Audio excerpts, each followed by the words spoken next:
Hey, Danny. Hold on a second. Yo, Okay, Wait. cool. Wait, whoa, yeah. yeah, this is even better. This is even better. Go. What? No, we're doing an intro. We're doing an intro. What, Val? Yeah, you just interrupted. No, please go ahead. Please go. Let us know what was so important that you Yeah. had to interrupt our intro. As our guest, you're traditionally allowed to interject and whatever. I mean, your content's gonna be better than ours anyway. It's fair. Look, I'm just curious now. Are we talking about the WAP? Dude, you know that I'm always talking about WAP. All right. I'll mute again. Beautiful. On that note, Danny, I'm going to let you pick the topic because I always pick the topics. But just please don't choose anything that is not 40K related or maybe Warhammer Fantasy. What is your chosen topic? Wait, like for the whole episode? Yeah, for the majority of it. Oh, okay. Wait, so I'm not allowed to talk about Warhammer Fantasy? Is that what you're saying? Preferably your not. wording confused me. Okay. So in this episode today that we're filming and recording. We're actually just recording because I couldn't work out the filming part. Look, not all of us are as skilled. Wait. Are you sure it's recording? Hold on a second here. Let's just.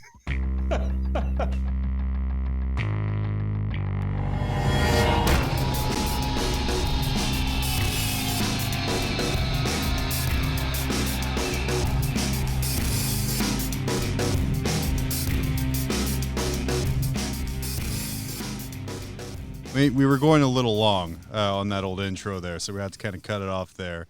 Welcome to Mob Rules, back for the second time in 1 month. What the fuck? What the fuck are we even doing on this one here? I don't know, man. Holy cow. I'm John, joined as always by Danny. And hey, Danny, the very special request of a certain someone, guest we have on. We'll let you know who the guest is in a little bit here. I came up with the topic, by the way. Oh, you did? While we were doing the intro, yeah. We're talking about Marvel Crisis Protocol.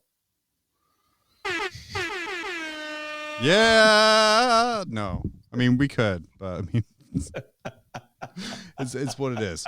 But yeah, our guest today actually hates any podcast that talks about what they've been doing in games played, and lets us know, hey, I started listening, but like you started talking about what you're doing, so we're not going to talk about that. Okay. It's fair. I didn't do anything exciting anyway. So. Yeah, there you go. Yeah, we do nothing exciting anymore. Got So yeah, hey, we're just gonna wait for like 1 second here for Val to put that cheesy in his mouth. Hey Val, how you doing? Hey guys. What's up? Dude, it feels like forever since we sat and talked in a Google Chrome based chat room. Yeah, except I'm not muted, so now I can talk. That's what you can do when you're not muted. That's the great, and then for those of you who don't know, Val is not only the creative overlord of the Frontline Gaming Network, but also the producer of our show, Grim After Dark. And every week we record. I've been holding your hand for months now. And you're like, please stop, just get better, and then I won't have to hold your hand anymore. I feel like you guys have stayed the same. I've gotten better, and that's made the show start to reach its potential. For sure. What people might not know, can actually hear and see it, which is nice. well, we always not all the time, yeah, but like most of the time, as long as Nick's not on, then we're good. Yeah. But I feel like that was a seminal moment in Grim After Dark, though. It was great. I feel like the Meltdown in Progress was a necessary step in the evolution of that show. And it's now a complete scene that you can just throw in at any time. So regardless of what happens, or if we just can't talk, you can just throw that on up there with some nice hold music. That's true. I'm kind of surprised it doesn't happen every episment, but hey, look, that's we're doing better. That's fair. Well, it was just Nick spilled his bong on my computer, and I got went a little sideways. The bong was so large it went from Florida to Canada and just spilled all over. It's a real fuck money from Patreon from Art of War. Oh boy. Yeah, we can swear this one. We made jokes last time about how much we could say naughty words. I think Reese describes his desires on the network as PG-13. So we don't have to bleep everything, but I think bleeping is funnier. It is. I think it's a lot funnier. Tyler does real good. I think there should be a special Patreon tier for FLGN where they just get to hear your mic track kind of condensed down from producing. So like all they can hear is like, move on, stop talking about it. No. Make him stop. It's mostly just me laughing obnoxiously and occasionally asking a selfish question. It's basically it. I like that the guests for some reason understand that the audience can't hear me. I like that. It is because like I'll talk and like so far no one's been like, well, Val, that's a good point. So unlike us who have done that multiple times. I don't know about that. We just respect you too much to not answer you, whereas they don't respect you at all, and they're just ignoring you the whole time. That's gross. Don't be like that, guys. Yeah, I'm sorry. We'll be better. But yeah, Yes, the reason there we go. The reason we brought Val on, though, is recently he got very excited about WAP, as many people did. Mm-hmm. Danny, equally excited about WAP. Me, very confused about WAP. As you have been for years. For years. Having never seen it in person before. So. And I haven't. And you guys were talking, it was very kind of community-driven. And it took, it's not just one person. You need a village. It takes a village. Yeah. It does. In this case, a village in the empire. That's correct. An empire in the colloquially termed the world that was and always will be. It's true.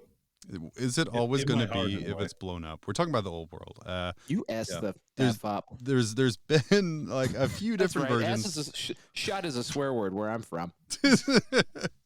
There's been a few renditions since Games Workshop killed the old world and moved away from Warhammer Fantasy to Age of Sigmar.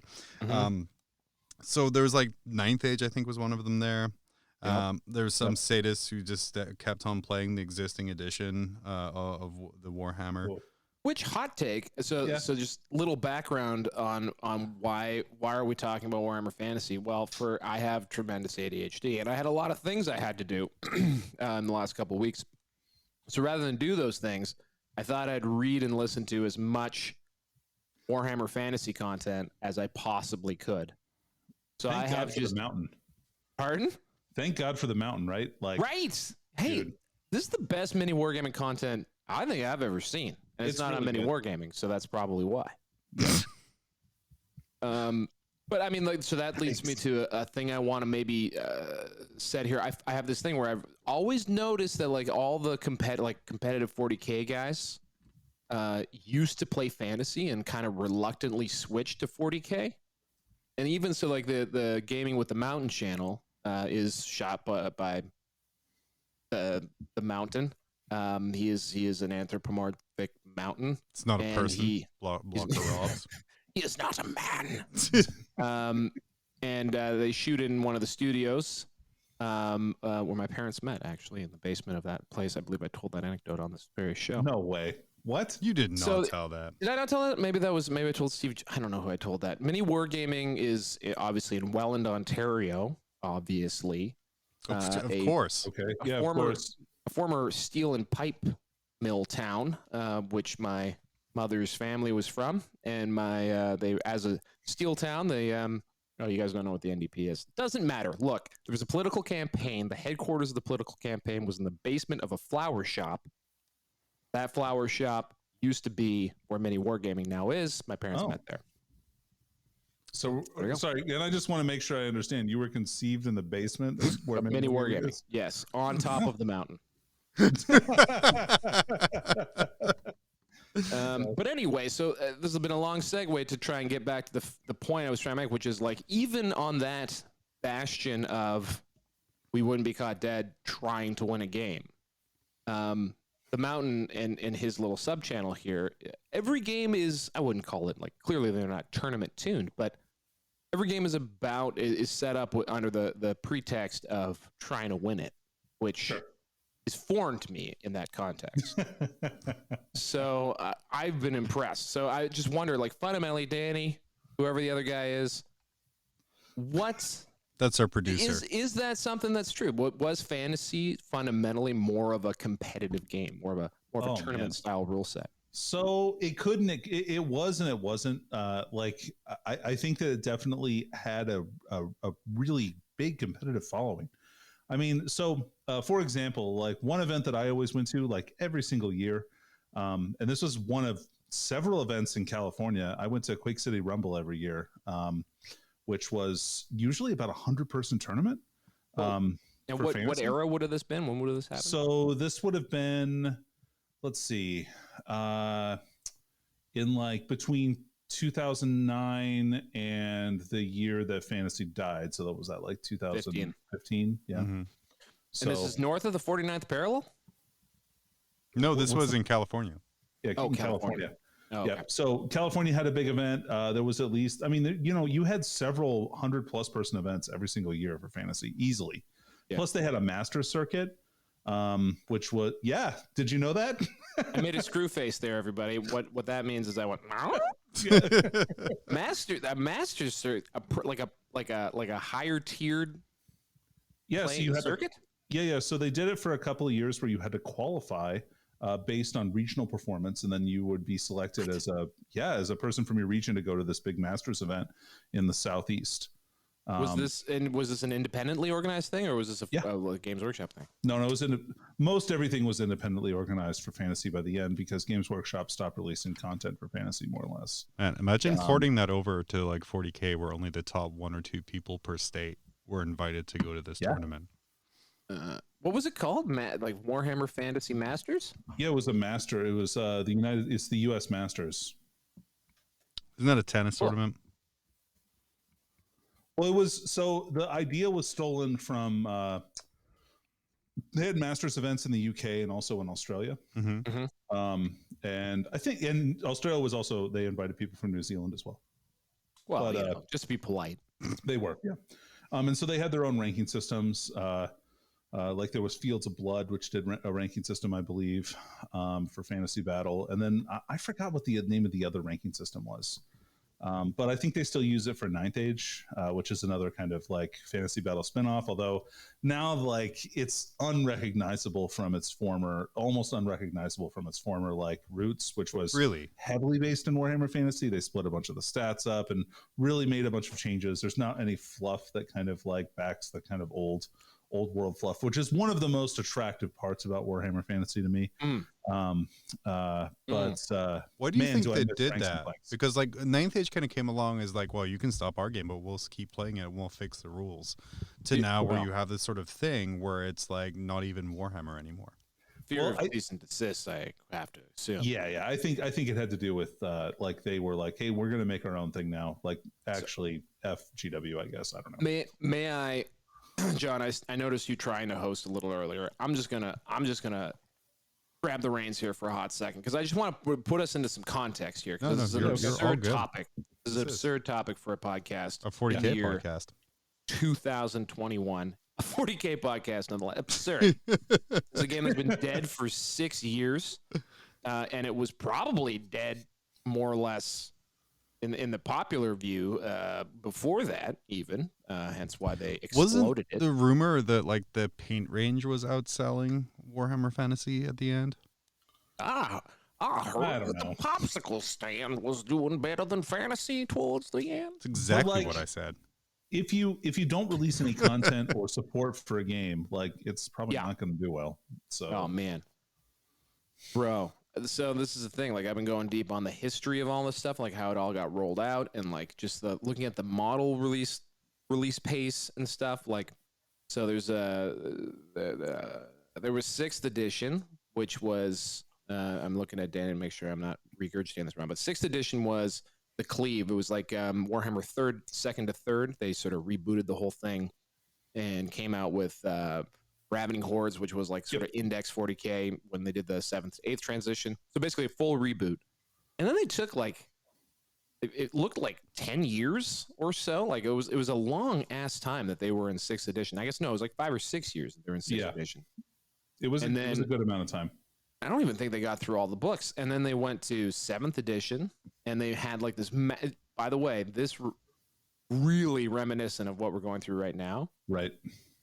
Because they go to 7th edition and they have massive power escalation from like the 6th books to the 7th books. And then they just dribble the books out, just dribble it all over their pants for a number of years. I've read that the core rules are really good for 7th.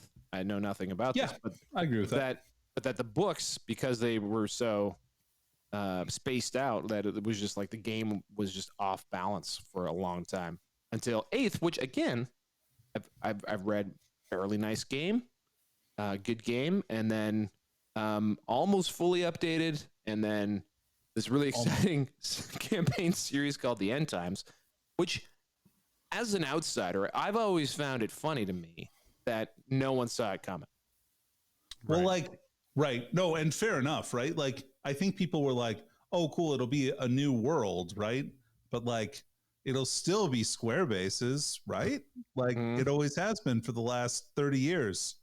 And no, fuck that, I guess. So, like, just jumping in on this here, and like, Val, I'll let you continue the hosting here because you're doing a great job of it. I saw the hurt in your eyes. Lean back from the mic. Sometimes I don't realize that my words have power. There's no hurt, and this you have no power here. This show is very much less structured. Let alone, like, I don't even have a what's the word? Notes. But anyway, so 6th edition came out 2007, 2006. How much do you think the fact that GW at this point was just like swimming in pools of Lord of the Rings money led to them? That's not accurate. 6th edition came out in like the early 2000s. 7th edition came out in 2006. That's what I'm saying. So 6 came out 2000, wasn't updated for 6 years till 2006. Like I said, do you think some of that can be attributed to the fact that they were just kind of swimming in like Tolkien money? And how fascinating is it just that they took on the Tolkien license when they had a fantasy game? I remember at the time as a kid being like, well, what about fantasy? Like, like it was, and it's not only that, but like fantasy at the time was kind of like a lower fantasy, much like Tolkien is. Like there's magic in it because obviously Warhammer is largely lifted from Tolkien.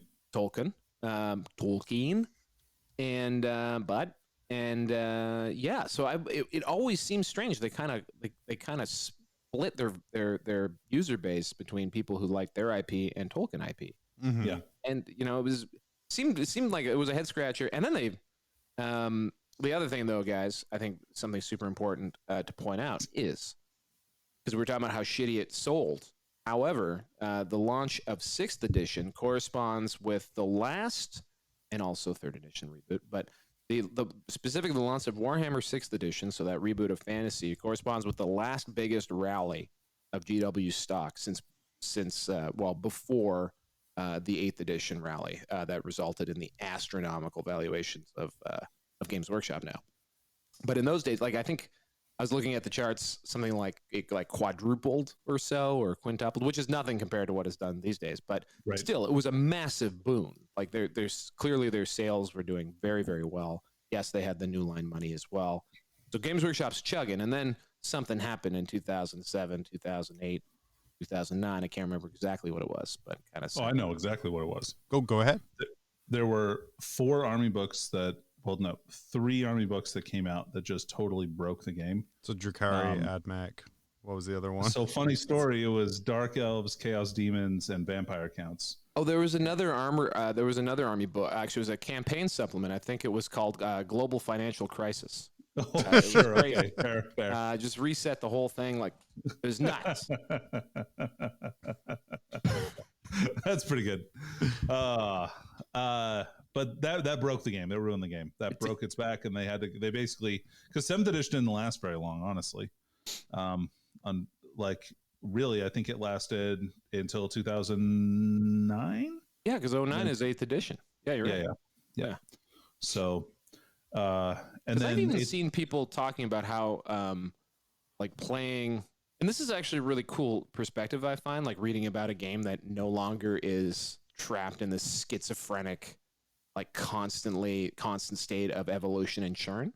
Mm-hmm. So like, which is, what it's like playing, a living game like, 40K or AOS now. Sure. These games are set in stone, right? These editions are written, they're done, they've been shipped. People have been playing them for decades in some cases. And like, so it's been interesting to see like how, you can sort of pick and choose. And I've always thought of Oldhammer as like super lame. Like, fuck, why would you play a dead game? And since for some reason I got interested in this, it's cool. Like I ordered some books off the internet. Like I have a copy of the 8th edition monster rulebook, and it was cool when I opened the box and thinking like, this will never be out of date. Like, this is the book, you know, like Old World will come, but like, because of the way that this game was destroyed and, you know, it has its fans that play the different editions, like this edition is a thing that has its pros and its cons, and it sort of sits on its own. And I think that's kind of neat. And the reason I was even rambling about that was just that like 7th edition core rules are viewed as a very favorable upgrade to the 6th edition core rules. And so I've even seen things like people who play with a 7th edition core rule set with 6th edition books. Sure. Well, which I thought was just neat. I mean, I don't think they got all through all the books in to 7th. I don't know if everybody made the jump. Oh yeah, Skaven was really bad too. They didn't get a new army book in 8th. Skaven and Bretonnians got left behind, so they still have 7th edition army books in 8th edition. But Skaven had end times content. They didn't have a book. They sure did, but they did not have a new codex or a new army book. So wait, you have your own soundboard too. That's amazing. Have you ever seen Police Academy? Yeah, I was just gonna say that was my uncle. Your uncle was the dude from 3 Men and a Baby? No. Steve Gutenberg? That explains so much. Yeah. No, he was actually Bobcat Goldthwait. I love Warhammer. That is all, by the way, guys. That is all a soundboard. Val is no way making these noises. That was voice modulation technology. So what you're saying, Danny, is the End Times, like Skaven, was it End Times Thanquil or whatever it might be, came out, and they didn't even have like a modern 8th edition book for fantasy. No, they did not. So like as an outsider, like I wasn't like I played fantasy like around 6th edition a little bit, whether it was the Bretonnian Lizardman books. That was 5th. Was that 5th? Cool. That was 5th. That's when it like that's what got me into GW like completely. So as an outsider, like I always thought the End Time books looked amazing, like the stories they were telling and things that were wrapping up. How much do you think the story got in the way of the game, if that makes sense to you?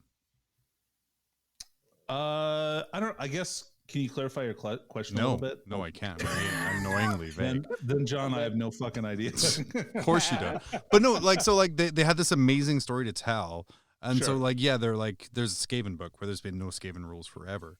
Like which part of that was completely like narratively driven rather than putting in like other factions or focusing on other things like that? You can see, by the way, just to interject, Skaven were the last book of 7th. So actually I remember reading this where it was already sort of seemed to be written with sort of that step up in mind, kind of like the end of 8th Space Marines. My lights are flickering in a creepy way right now.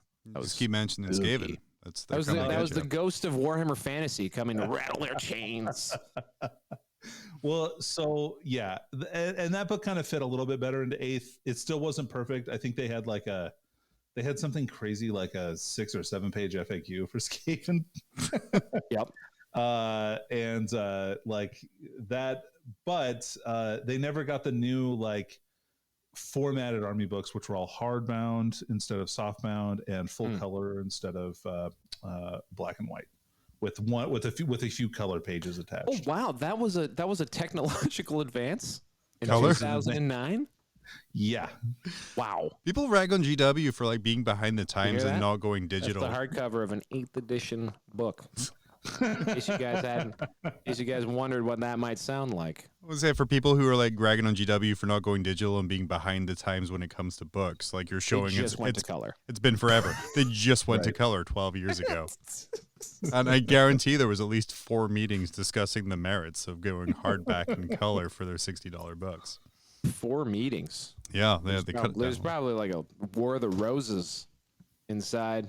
Someone named Charles lost his head. Wasn't like this edition of Fantasy though the reason why like it's all the books are now credited as like the GW design team now? What like? Oh no, that was 7th. Was that 7th? Yeah, 7th edition 40K. Well, no, I was going to say I think it's partially because of Fantasy. I think partially 5th edition 40K because like Gav Thorpe wrote the Dark Elf book and was like panned hard for writing that. And then Matt Ward wrote the Demon Codex, the Demon Army book, and that was like the worst book ever written for this game. Didn't like, they have to rewrite terrible. the game for the book? That's what I Basically. heard. It's so bad. It was so bad. So I'm just looking at the 8th edition Empire book here. It's still crediting authors in the front. Oh, okay. Okay. Oh, my mistake then. And I was reading the masthead in the actual core rulebook too. So yeah, I'm pretty sure that's a 6th edition, 7th edition 40K type thing. And it was largely actually you're right. It was probably the 5th edition Grey Knights, Matt Ward, and then 6th edition. I wonder what the first uncredited book is. I bet it's 6th edition. And there was Robin Credits who wrote Tyranids, and people were really upset about that book. I remember that specifically. That might have been the 6th edition Tyranid book. Yeah, it seemed like maybe it was because people weren't used to an insane pace. Like we kind of get pissed when like the drip slows, right? Like we get the shakes. Like we see babies crawling on the ceiling if there's not a new army book coming out. It's like when I started this hobby, Imperial Guard was like a 3-4 month release, like over multiple White Dwarfs. And now we're like, I haven't had a codex in 3.5 weeks. What is this shit? Well, I remember like third edition 40K was what I played when I was a stinky teen, and I more or less stopped before 4th edition. But like for years after that, I would occasionally pop into like a game store and like just check like, is there a new orc book I could look at the pictures on? Yeah. It just there never was. Like it was always the same book for years and years and years. So yeah, I hear old man Reese refer to this all the time, or how you kids don't know how good you got it. Yeah, no kidding. With your speedy release pace. But what you guys don't know is we actually played a video of Reese talking there. That was not Valentine's voice. That was literally Reese. Ever since I stopped podcasting, I've aged tremendously. Yeah, man. I have to say though, his voice has gotten a lot cleaner. He lost all that vocal. Now that he doesn't have to record off his laptop every week. That was a filter, actually. I believe it was a camel so he could remain anonymous. He's auto-tuned. Witness protection. So anyway, I'm blathering on about all this shit because it's just very fascinating to compare this era of Games Workshop games development on a game that, by the way, when you look at some of these names, they're the same guys. Yeah. Like, like. We got who we got here. So this is the Empire Army book released in 2010 or so. Mm-hmm. We got Robin Credis, Matthew Hubday, Jervis Johnson, Phil Kelly, Mark Latham, Adam Troke, Jeremy Vitok, Sarah Whalen, Adam Troke, Matt Ward. Isn't that the gentleman who presents for Warhammer Community now? I believe so. I did not know that. So there's a lot of dudes, a lot of dudes and dudette. That are still lifers over there, and a lot of them are still heavily involved in the studio and making games. Some longevity. Danny, you were saying, and Val, you touched on this a little bit, that a lot of competitive 40K players kind of came over from fantasy. Feels like it. Would you say, Danny, that you were mainly like a fantasy player back in the day, and kind of what? Oh, for sure. What drove you over to 40K then? Prize support. Dude, I'm not kidding. Totally fair. No, I liked 40K. Okay, it was all right. More people played it, and so if I went to a tournament, I could win prize support money, and I bought fantasy models. Like, I mean, seriously, as Gene, like the first probably the first year that I played in 40K tournaments at Tier 1, I just bought fantasy models with all my winnings. I didn't buy any 40K models. So like that was my thing. Like I'd play 40K, and I'd be like, okay, well, I'll take the store credit. And then like go buy something I really want for my next fantasy army that I want to play. Steam tank. Yeah. I want a steam tank. Yeah. Well, honestly, what it was is I spent a lot of money buying a lot of dwarves for my wife because she wanted to play dwarf army. So sweet. So yeah. And did she? Yeah, she learned how to play and everything, dude. That's like awesome. Yeah, it's just we had a couple of pretty toxic people in our local fantasy community, and she didn't want to go to tournaments because they were awful. Yeah. Yeah, it seems. I think we were sort of on a line there of just it felt really, and I think the fan base in general felt really kind of stuck in their ways and that's really resistant to stuff. Maybe that's why we got the silent treatment for so long. Maybe Games Workshop was what, you know what? Guys are on timeout. We're going to hang out in Nottingham. We're going to do no. We're not going to tell you how invisibility interacts with stomps. Yeah, no, not happening. We're gonna you figure it out. Every time we're talking the same era. Every time they complain, they add another year in between fantasy releases. That's why Reese was always like, "Be nice to these guys, all right? When you're giving feedback, be cool." Now he's an old lady teacher nagging us. Reese is a man of a million faces and voices. He's, I believe, he was an assassin in Game of Thrones. A faceless man? Is that? He was a faceless man. He's a faceless man. You put that image in my head, and now you're going to be mad when I come up with a title that has nothing to do with Warhammer. I just want to point that out. That's on you. It's okay. I don't think we have to worry so much about SEO on mob rules, but maybe it would help. I don't know. Oh, it definitely would. now, Val, he just doesn't care. No, he doesn't care what happens to 40K. He's like, I'm done with this. I'm too old to care about this shit anymore. Dude, now he's just Riggs from freaking Lethal Weapon. I'm too old for this shit. But seriously, it seemed gross. Like it doesn't seem like it was a nice like online world to be exhibiting in. I'm not saying that these days it's nice. But the tournaments, Val, were way better, like in my opinion. Like way better, like quality of people wise, or what?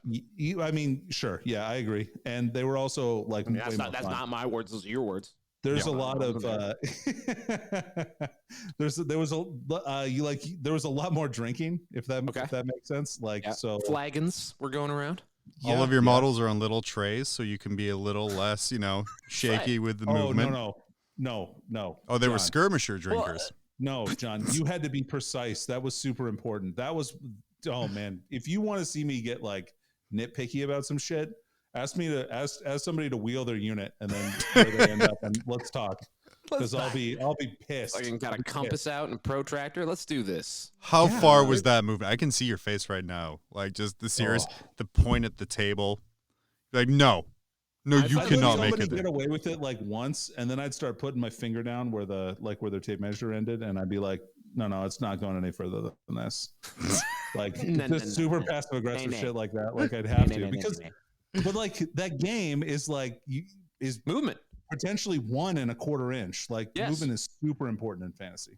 It's why. So okay. What was the thought I wanted to finish?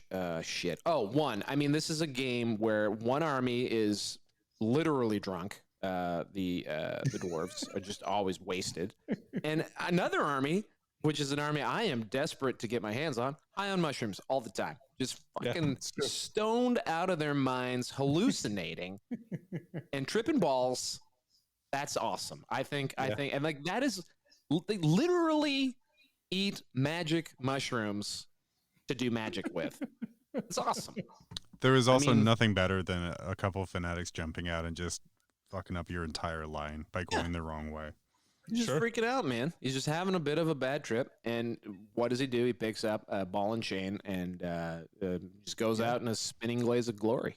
Well, and the shamans used to eat mushrooms. That's live action. They can eat magic mushrooms, and they get better at spell casting because they get more imaginative.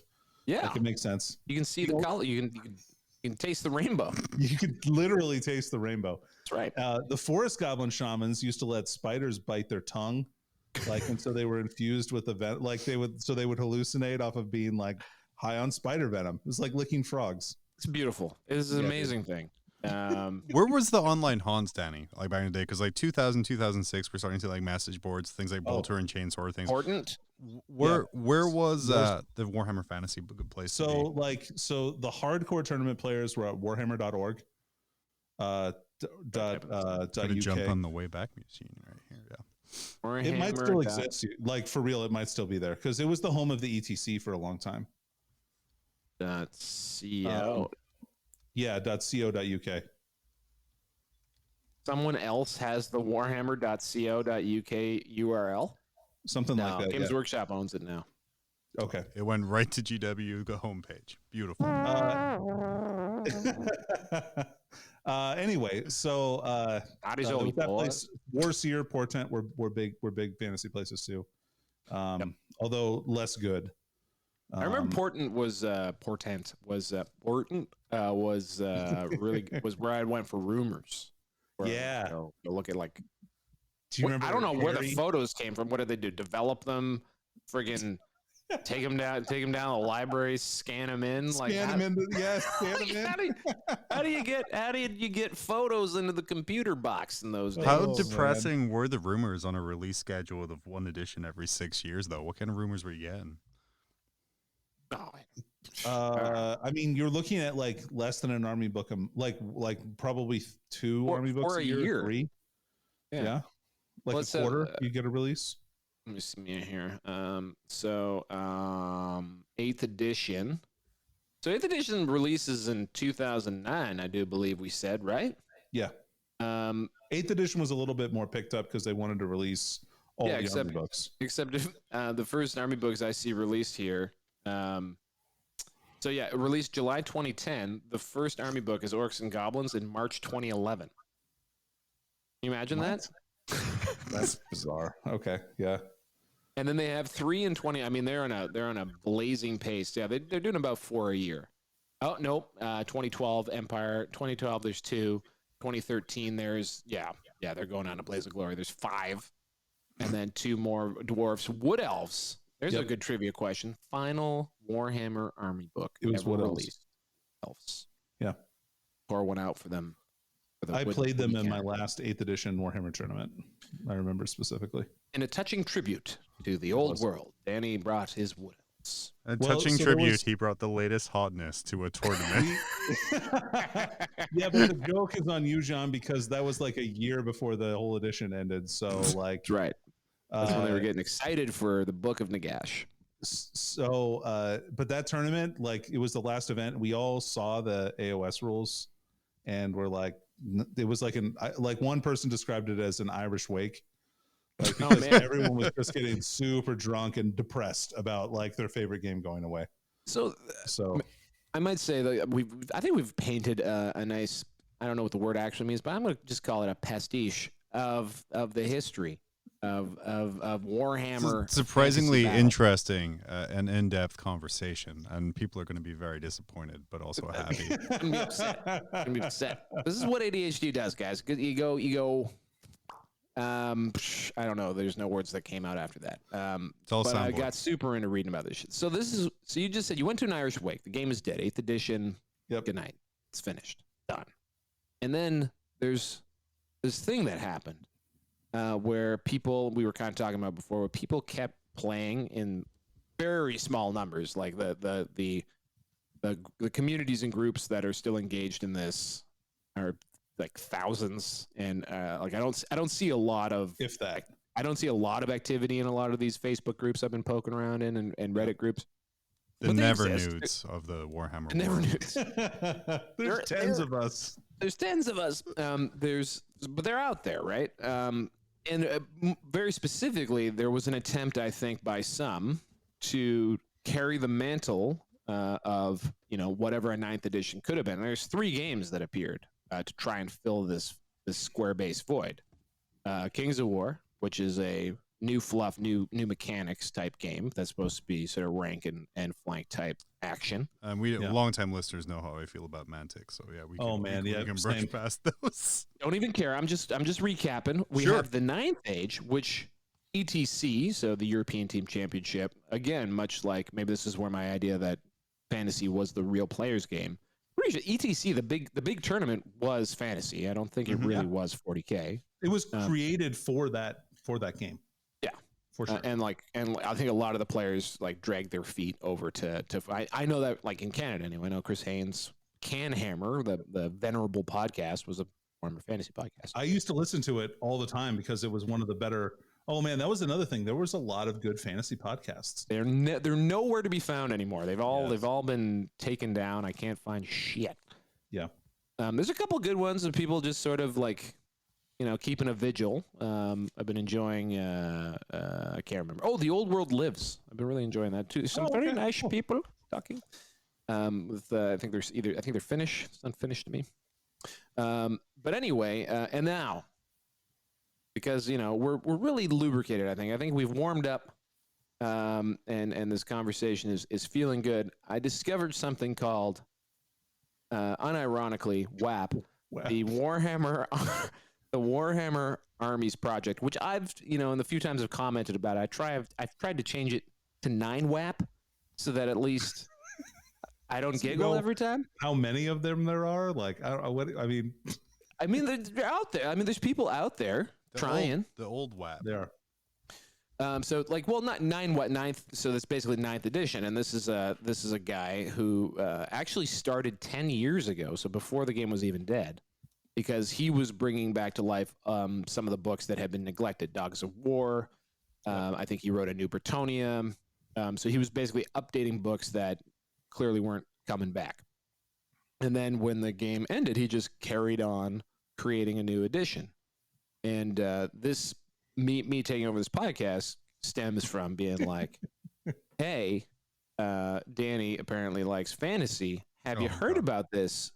Like, basically, fanfic edition, which is fully supported. Like this, not only that, guys, if you have any interest in the lore and every single piece of IP that existed in Warhammer Fantasy, quickly before the C&D drops. I was going to say there's a lot of official art on this site because the old world's a coming, and I'm sure they're sharpening their pencils. So they basically go and download all the catalogs, because there's like, I think the Greenskins or the Orc and Goblins book, some like 300 pages. The Empire book is in a similar league. So like he's just amassed and concentrated so much of what was before that clearly GW just doesn't care about. Like I have to feel like Creative Assembly just was like going through the trash and was like, hey, you guys using this IP? And then they're like, and then they were like, can we make a incredibly popular video game out of this? And they're like, yeah, sure, go for it, guys. And this guy has been making a game based on 8th edition, like as an evolution of the 8th edition game. And I was wondering, Danny, had you had a look at it? I have. So I've actually played like 3 or 4 games of this. How? In the past. What's that? How? Like with people? I knew some guys, and I'm like, hey, I know you've got some square-based armies. You want to give this a try? And they looked at it and they were instantly like, awesome. Like, because I've had some friends who I played 9th Age with a bit. Yep. I technically am on a 9th Age team, I think, still. I've definitely played our group chat still.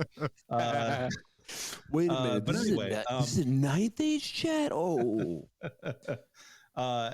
So I knew some guys. Uh-oh. Oh, you froze up. Big GW found the stream. No, I'm literally going through this site here, the website, and like this, I feel this is not long. Are you back, Danny? I was going to say I feel like this site isn't long for the world with the old world coming, but please continue with your experience of it. They got to get on Wahapedia's server stat like yesterday. Get them in Russia. We need Veris Goliath's fucking phone number. We need Edward Snowden to take an interest in this, so he can host it in Russian servers.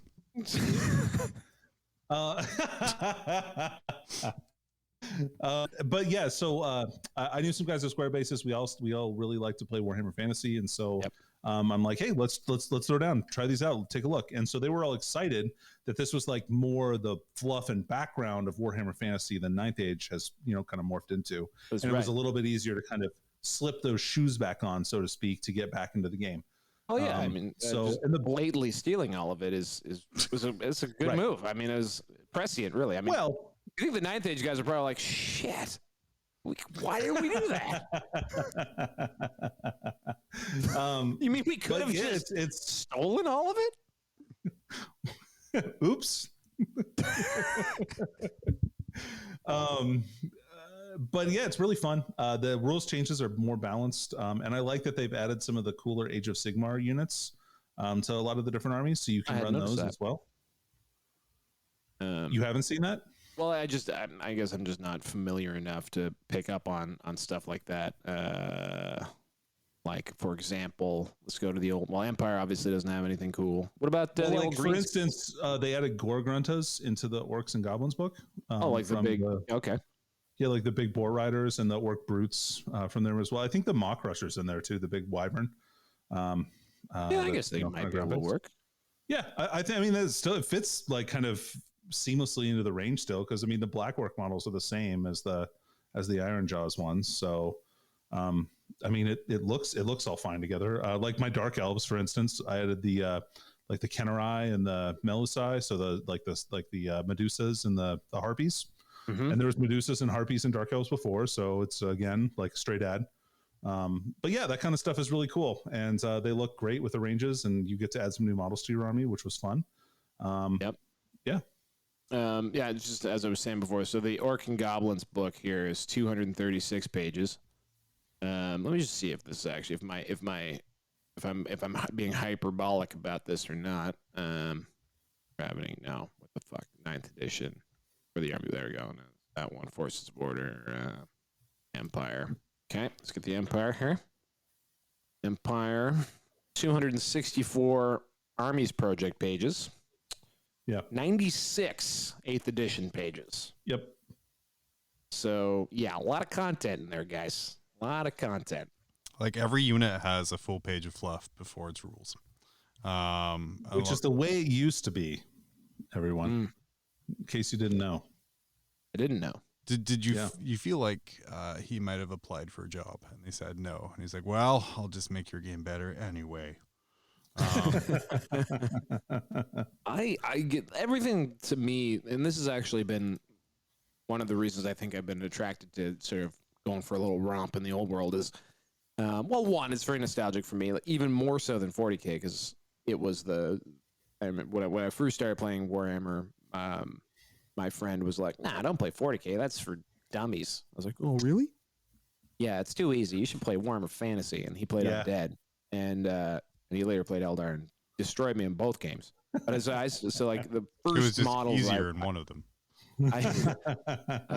He was the first guy who understood dice odds in our group. So like he understood that like if it's a 4-up, about half the time he's going to hit, and then he probably wants to roll as many dice as possible. No one else got that for years. But anyway, I digress. Yeah, so the first models I bought were all Empire pewter dudes, and it was onerous. Like, I mean, those were $20 a blister in the late 90s. Oh wow. I feel like it was more than. Yeah, I feel like I could buy one blister a week on $15. So yeah, it was about $15 a blister. So like that was a very long time putting them all together. And anyway, so yeah. The other thing is that it's been nice being free of, I don't know, the GW moaning echo chamber that we're kind of stuck in right now. And it's been nice to go to a place that's just like all possibilities rather than, you know, what's wrong and all that kind of stuff. And that might just be the crowds I roll in and the sort of state of the tournament scene right now and stuff. Sure. You know, but I think there is a lot of whining, but like the people who aren't interested in this game because there's no buy-in for it. They don't whine about it because they don't have to play it, right? There's not that financial incentive to make sure that the game is better. So like people don't complain about the rules. They're just excited to push their models around. Sure. I think it's just kind of the people that it attracts, I guess. Yeah, and I wonder, like, even I listened to the creator of this on a couple different shows, and from what I gather, he can't actually play. Like, the game's so dead where he lives that he can't actually test his rules, so he just releases them and takes feedback in his Discord. So like it's all sort of it's all theory hammer for him with playtesting done by others. The Discord seemed fairly alive, I want to say. But yeah, it's been interesting. Can I join? Not allowed. Can you send me the link for that? Yeah, of course. We'll take that one off. This is great content that we're creating here, by the way, guys. Heck yeah. I think it's pretty good. I'm sure there's lots of people who are like, yeah, I remember that. And then they're going to feel feelings that they haven't felt in a long time, like goodness and like warmth and we'll just call the episode and uncynical joy of like looking at cool minis you haven't seen in a long time. We'll just the touch of a human. We're gonna call the episode how to enjoy Warhammer again, and we'll just be very misleading with it. And if you've got this point, that's on you. That's right. They have the non-flat logo design. You've got I can never remember the fancy word. Shit, bad anecdote. So the game itself, like 8th edition. Moving on. Oh man, it's a very fancy word that I always gets thrown at me, and I'm like, damn it, I gotta Google that again. Warhammer 8th edition. So this is again one of those things. Fantasy was kind of caught in a death cycle because, no one's buying it because they weren't making anything interesting for it. The cycles were longer and longer. They stopped supporting things, and then they exploded it. But also, there's a bit of a cynical take, which I think is probably not cynical. It's probably accurate. That Warhammer 8th edition is kind of like the Armageddon rule set of fantasy, in the sense that like the size of the bricks of infantry. And I've always wondered, like, how big are these bricks of infantry? Because I've heard people talk about this for years, like that 8th edition got way too bloated. And they're big friggin' blocks of infantry. Because like I play orcs, so I'm like, oh man, I got 30 man mobs. Who gives a shit? Like, come on, how big could they get? We're talking like 50, 60. Danny, how big was your blocks? So I would say normally, I got some big blocks, John. Big blocks, baby. V8. I mostly played elves, but I would say that the biggest block I took in 8th edition of elves was 50. I took a block of 50 spearmen a couple of times. Yeah. But I would say normally your units are like between 20 and 30 guys, but that's still 30 guys in a unit, even if like something elite, relatively speaking. So that's expensive. There are $150 unit. Easily. And there are people who play 40K and are like, yeah, so what? Like I got 30, but like most people in 40K don't play horde armies, and like this is basically predicating the entire edition on horde armies. So I can see how that was a tough pill to swallow for anyone wanting to get into it. Wasn't that sort of like all of the games at that point were escalating size up and up and up and up and up until very recently when they increased the points by 20% or whatever it was for the start. Was it 8th edition, Danny? I think it was, or 9th? Like that was a 9th thing. The start of 9th, right? They increased the points to reduce the army size down. Like it was a natural way to kind of take care of that blow. I don't think that worked. I don't think that stuck. They're like, oh wait a minute, we're making the army smaller. Who made this decision? You're fired. Get the fuck out. And he started the Honest Wargamer. No.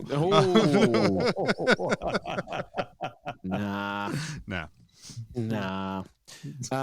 The thing I was trying to say before that I so really interrupted you. No, just that like I get how like I now understand the context of like how kind of absurd it was. And also the points seem pretty high. Like standard 20 the standard army size for tournaments was 2,400 points.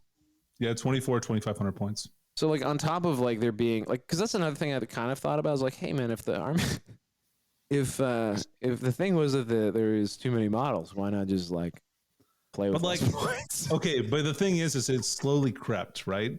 First it was 2,000, then it was 2,150, then it was 2,200, then it was 2,400, then it was 2,500. But like it kept slowly creeping up those points, and like nobody wanted to go back down because they're like, oh no, I like having this extra unit in my list and that kind of stuff. Like, so whenever they would vote on this stuff, it was overwhelmingly like, no, we're not doing that.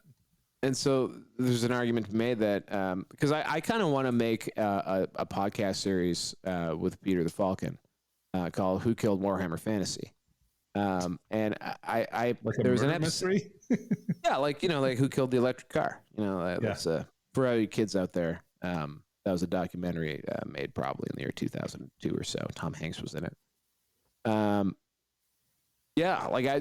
I really wonder. Like, I look at a lot of this stuff, and I'm like, the community killed Warhammer Fantasy. I was gonna say it's a really short series because it's a 30-second YouTube video of you and Peter just pointing at the screen and be like, "It was you. You did it, you dick." But there's also a good concept. I think it's a decent concept because you can also argue that maybe the Great Recession killed it because it slowed the studio down. Maybe Games Workshop killed it because they do Games Workshop stuff every now and again. I don't know. I think it's an interesting question. But that is all to say, what does WAP solve about maybe some of the grumbly bits of 8th edition where the old world left off? So they did seek to do. They did some nice rules changes, I think, honestly. There was some stuff that was pretty not fun, like specifically the magic phase. I think they did a good job of kind of limiting how effective that was. Because, like, okay, for example, right? Rob Symes, his handle on Twitter is 6 Dice Skills, right? Mm-hmm. And that comes from Warhammer Fantasy 8th edition, where the goal of it was to cast a big spell, roll 6 dice always on something super powerful, like a big spell, and that could cripple your opponent's army. So like that's why his name is that way. Yeah. Don't you go. Purple Sun, Dwellers Below, which was another great Australian-based Warhammer Fantasy podcast, The Dwellers Below. It's good name for him. Yeah. These also sound like great new metal bands. So there was a bunch of big spells like that were just way overpowered. And could just, like, first of all, like, characters were normally pretty safe when they were inside units, but not against these big spells. Like, they had a good chance of just, like, instantly dying, which sucks when you spend 200 or 300 points on a Lord character inside of a unit. It's hard to come back from that, right? So they kind of limited the amount of dice that you can throw spells at, and kind of changed around miscasts a little bit. So it's a little bit, it's not quite as harsh. Your opponent always has the ability to kind of stop that stuff. And they changed the spells so that they're not quite so powerful. So, okay. But ultimately I think they did a good job with that stuff.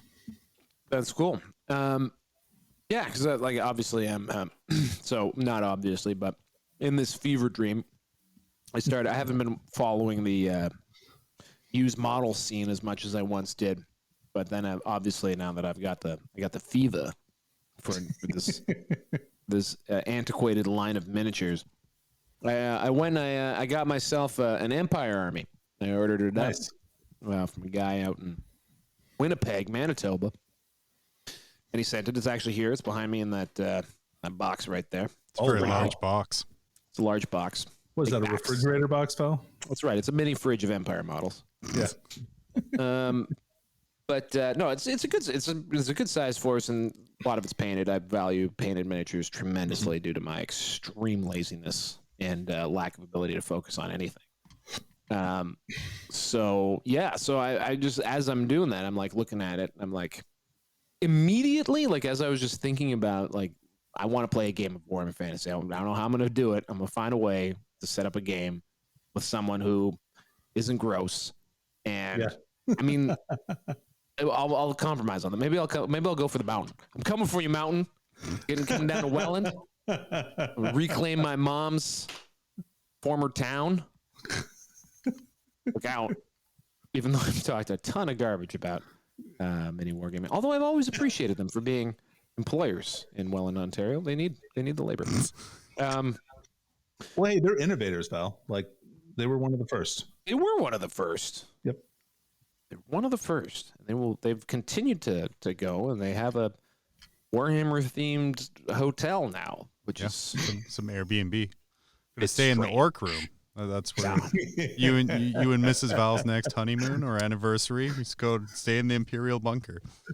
Yeah.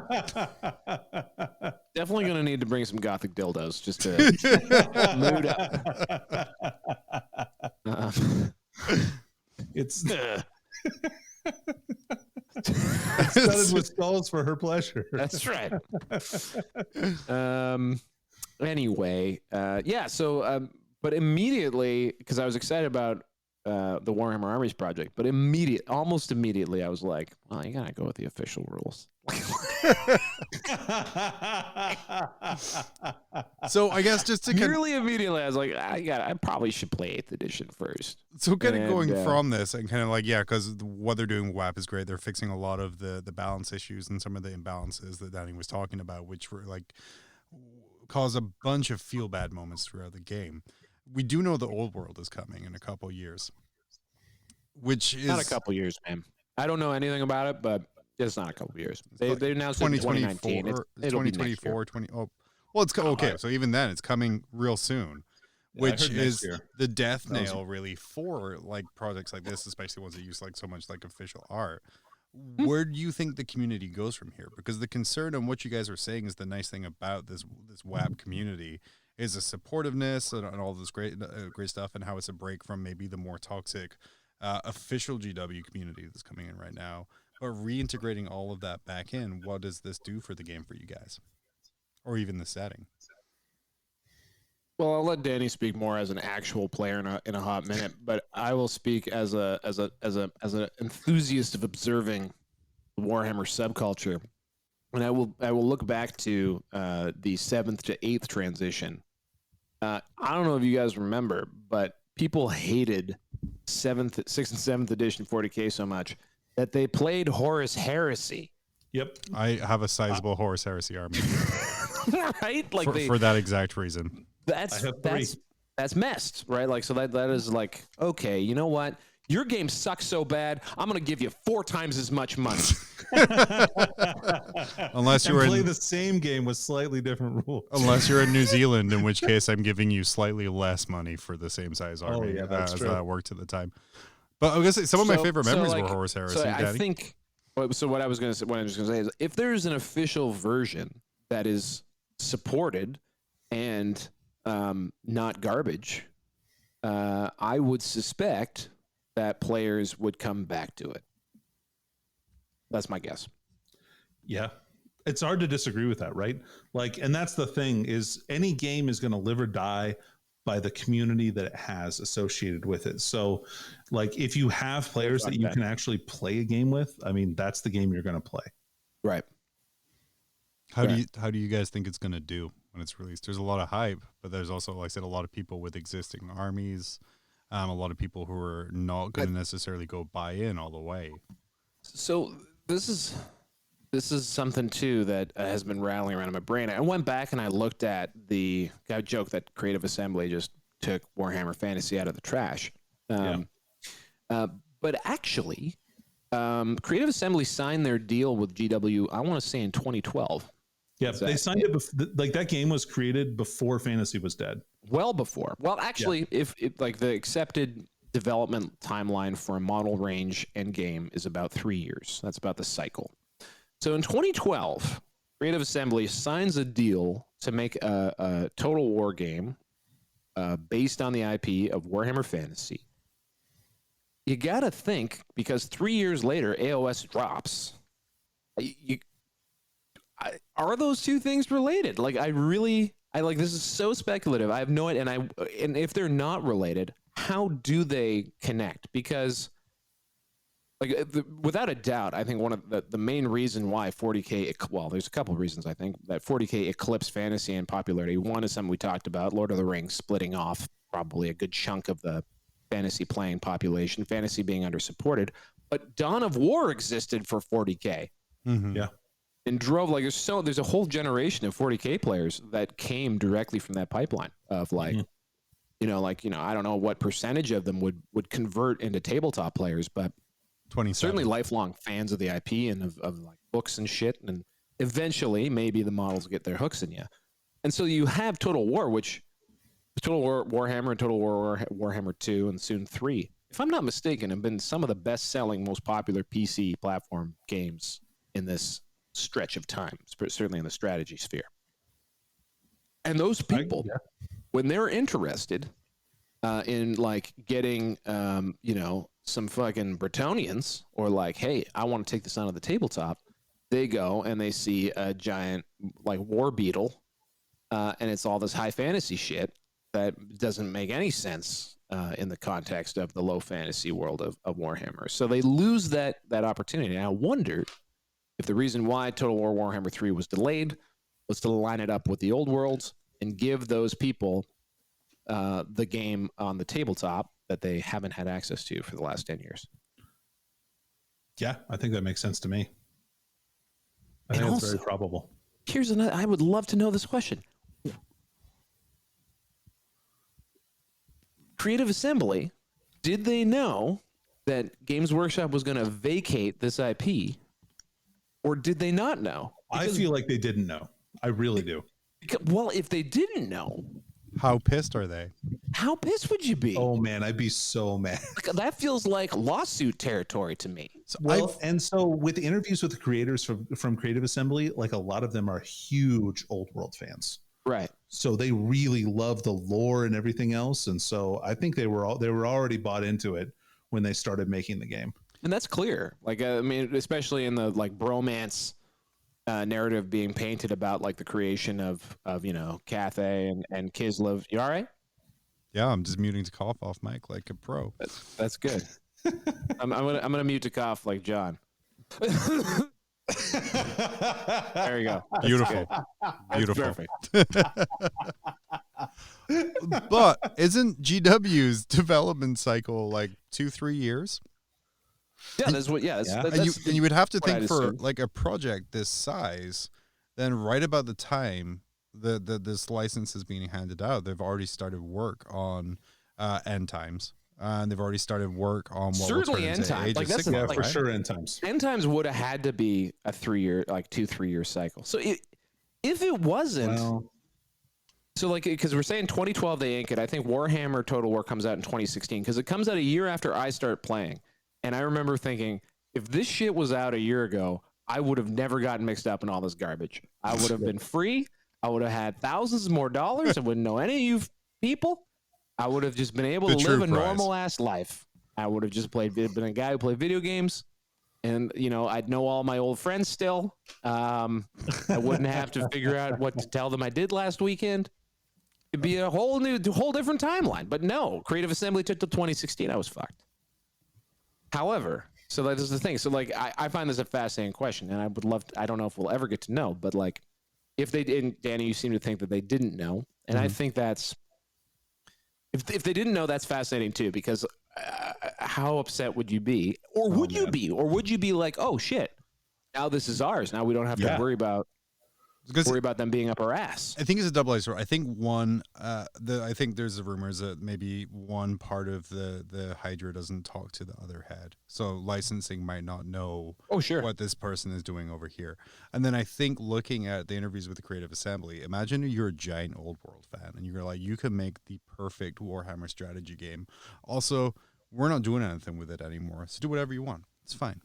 Right. Well, and they added new units to the game. Like that never have existed in Warhammer Fantasy. And they couldn't do that if that game was still going about. But always slavishly, well, maybe not slavishly, but pretty into all of the new units are based in lore. Oh, well, mostly. Yeah, I don't know. I've actually never really looked into it. Actually, yeah, there's all those mods that like attempt to make it more like accurate to lore. You're right. So like, because there's some of like the super units that don't exist in Warhammer Fantasy. Yeah. But anyway, super fascinating to me.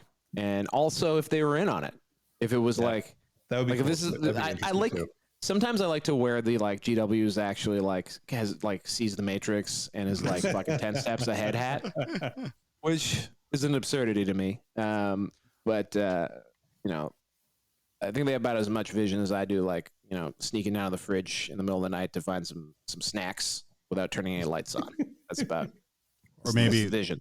Creative Assembly, they offered 2 contracts and like, here, this is how much we'll pay you if we don't support the game, or this is how much we'll charge you if you don't support the game. Here's how much we'll charge you if we do support the game. And they went for the cheaper option of the 2, which was the non-supportive one. Please stop making this game for us. But like, what if it was 4D Chess Games Workshop and they were like, all right, Creative Assembly, this game is dead. We hate the people who play it. They suck. We're gonna give you this, and it's gonna be yours. You're gonna make so many people love this shit. Take this shithead fans. Millions of people. You're gonna make millions of people. You're gonna grow like the fan base of this, and they're not gonna be able to get anything but from you.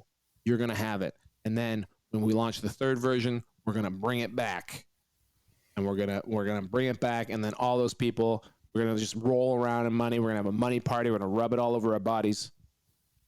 That's what the new factory in Nottingham is for. Is for the money rubbing. And Creative Assembly was like, yeah.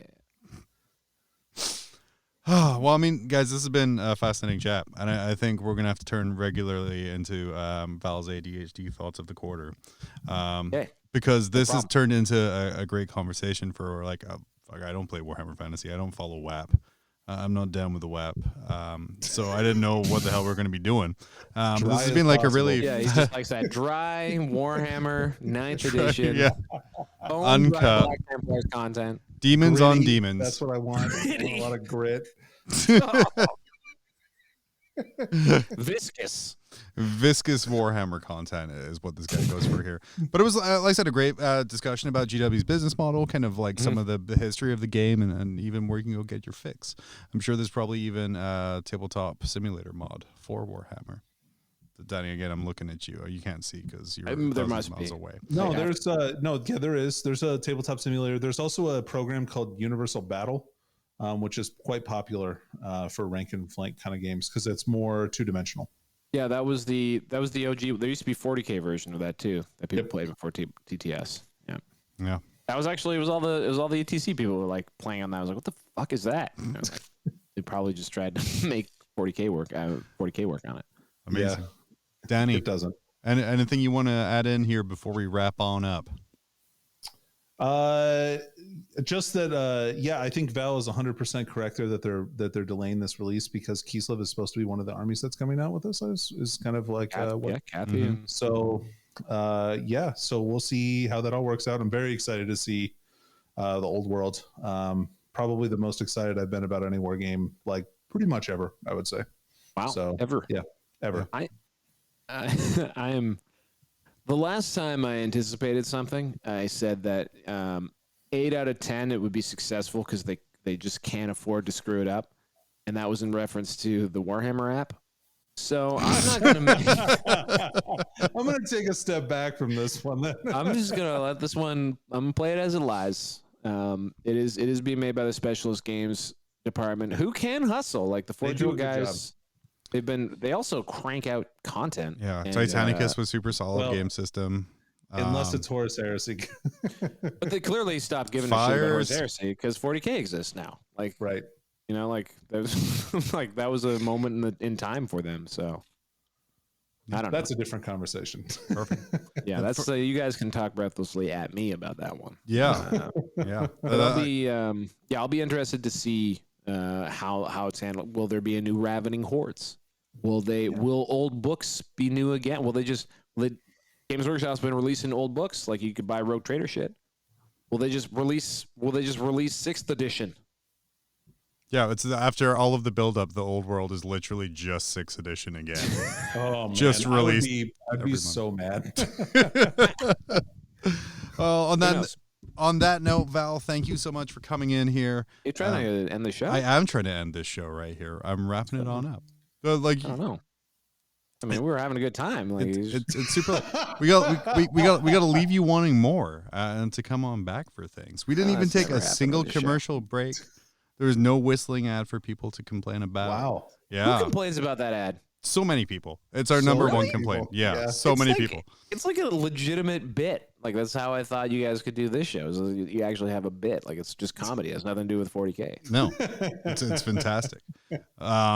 But yeah, so like just to wrap it up here because we're approaching time, or we're over it now. You have it. My producer is whispering in my ear. My producer is whispering in my ear. He tends to get a little mad when we reach the hour 13, hour 14 mark. So okay, cool. Yeah, I'm just going to be like a total asshole and wrap it up here. And it has nothing to do with the fact I have to be up in like 6 hours. I'm not muting. I'm just going to cough.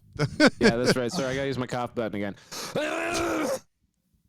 and it's for that reason that, we're cutting it off here. Val, thank you so much for even suggesting this. It's been great having you on, just kind of talking about this here. Yeah, no kidding. Any other ADHD thoughts you want to have about things, just let us know, and we'll set up a time for you to come and just... I like that you didn't take a breath and take over. Yeah, anyway, good point. Always perfect. Nice, concise ending to the show. Yeah, this is great. Really landing it on a dime there, Johnny boy.